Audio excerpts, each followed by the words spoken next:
Alright. Alright. Just get this recording behind you.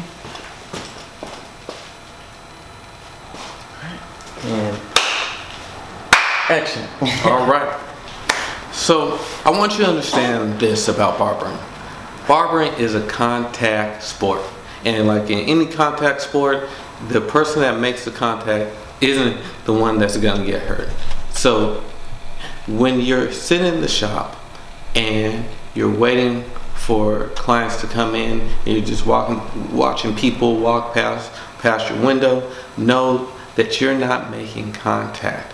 You got to get out there and meet somebody. You're going to have to talk to people. You're going to have to build relationships. People deal with people that they know, like, and they trust. So when you're out, you're going to have to be constantly promoting yourself.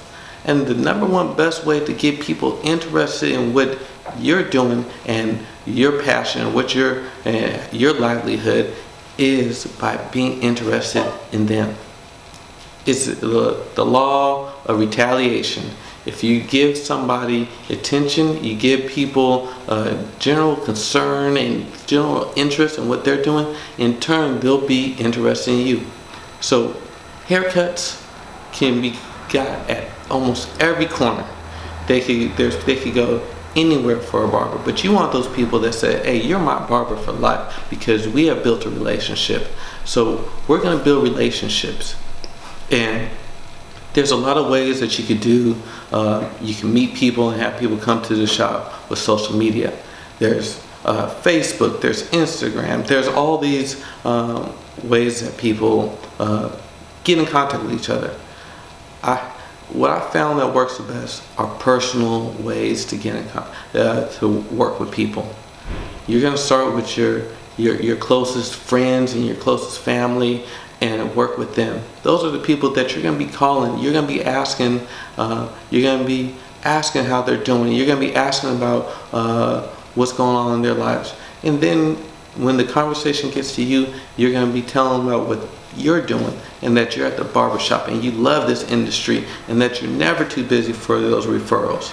You should be, if you don't have any clients, or if you have a full day of clients, you should be calling people.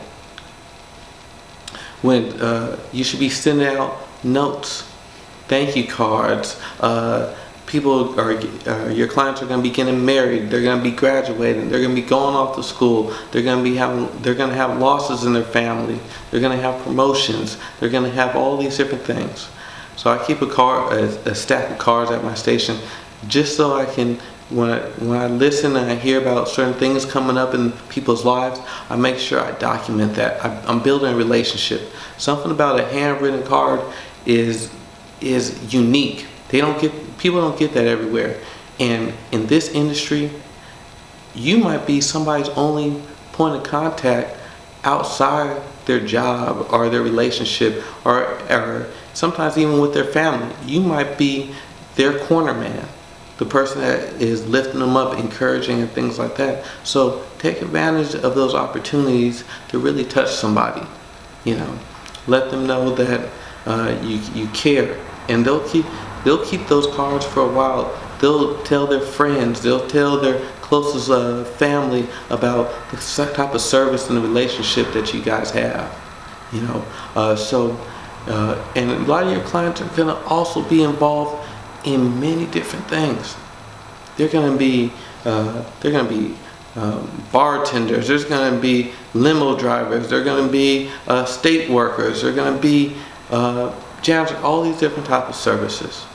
I encourage you, as you build these relationships, do a pop by. If they do oil changes, take your car over there to get your car serviced. Start investing in those people that invest so much in you and your goals. Make sure that is something that you make part of your build-up. That you just don't have clients, you have friends, you have relationships. Make that part of your business plan. Along with that, make sure that you have fun with this. This industry can be so much fun if you take full advantage of it.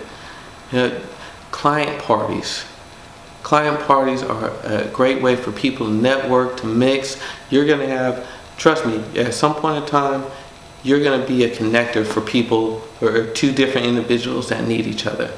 And by having parties and interaction and inviting people out, it just builds that camaraderie and builds that glue that says, hey, I am with this person. This is my trusted hair guy. This is my trusted friend. This is, and where we can, and seeing clients outside of the barbershop scenario, man, it's just an amazing thing. And it'll reap so much more benefits than just, cutting hair and sending them on their way. No, we're building relationships because I want your people that trust you, people that come to you, those are the people that advocate for you. Those are the people that tell all their friends about you. Those are the people that bring you up at Thanksgiving. Those are the people that invite you over for Thanksgiving. And those are the people that you go see graduate. Those are the people that they invite you to their parties and they introduce you to everybody. Those are the people that other people trust for their recommendations. A Yelp review is great. That could be seen 24 hours, but one person telling enthusiastically all their friends and family, it could change your clientele almost overnight. So I want you to know that investing in people is what this business is completely about. Investing in people and relationships. We are building relationships. We're not going to be doing transactional work. Barbers that do transactional work, they sit somebody in their chair, they may care about their outcome, may not care about the outcome. They may not really care about the person that's sitting in their chair, what's going on with them, what's going on in their lives, what kind of stress, what they really need to lift themselves up. Those are transactional barbers.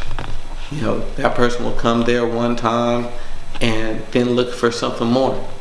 We're going to give not only people that relationship that's going to be built over time, but we're going to give them consistency in service. And consistency in service is powerful because whatever you decide to do, however you decide to run your business or your service, everything should be systematized, from the way you finish all your cuts. If you do the way you dust them off, or the certain steps that you take in sanitizing and washing your hands before every client, they should almost know your routine as just as well as you do. And the service that you provide and the consistency in that service gives them power to make that choice to come back to you. The worst thing that you can do is give somebody great service one time and then change up that service or not do something that you did the time before. It takes away their freedom of choice and give that freedom of choice to the service that they're paying for. It turns it back into your hands. And we don't want to do that. We want to make sure that we put out a consistently good product that exceeds expectations. And how do you exceed expectations? You do more, you care more. You see areas, you could exceed expectations by shaving the hair off their neck, shaving their nose hairs, make sure their eyebrows are trimmed, making sure they don't have extra ear hair. You're going to be doing, exceeding service by being punctual. There's so many people that have bad experiences with barbers because they weren't there on time or they didn't show up for their appointment. No, we're going to make a standard that punctuality is what we live by. We're going to make sure that we give clients the most respect for their time, for them patronizing us. They can spend that money anywhere. So we're going to make sure that every aspect that we do is professional, A-class service. That's good. So what I want to do right now is I want to shoot some what's called B-roll. Okay. And that's just we can take this off now. All right. I want to get a few shots of you doing stuff All right. to fill the space while you're talking. Okay. So, Like maybe clean, like cleaning some clippers or.